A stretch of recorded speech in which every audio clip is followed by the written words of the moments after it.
This will definitely be a bigger turnout than last year and probably a record number. One of Columbia's biggest celebrations brings thousands to 5 Points. How St. Patrick's Day has local businesses seeing green. Definitely anticipating a 30 to 50% increase. And prosecuting presidents, why former President Donald Trump thinks he may be getting arrested, and reaction from Republican lawmakers. This is an effort that's ongoing, never ending, to destroy Donald Trump. Later, moving on up, we take a look at the Gamecock women on the road ahead as they prepare for the second round of the NCAA tournament. News 19 at 11 starts right now.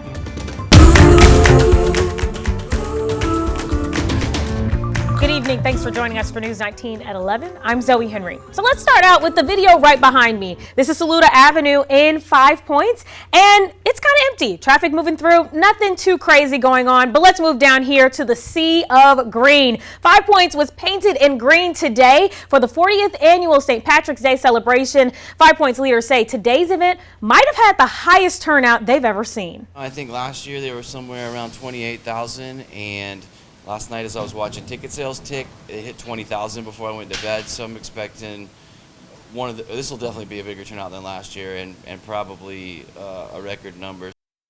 Britt adds the record-breaking turnout could be somewhere between 30 and 40,000 people for the festival.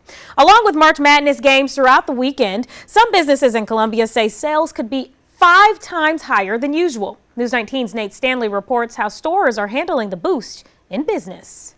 Yeah, man, it's been pretty nuts. Maz Cotran, the general manager at Jack Brown's Bar and Grill, describes the months-long prep he and his team went through for the biggest weekend of the year. Definitely anticipating a 30 to 50% increase. Last year, we were only open a month, and we had already seen a decent percentage increase in sales. Now we have a year under our belt.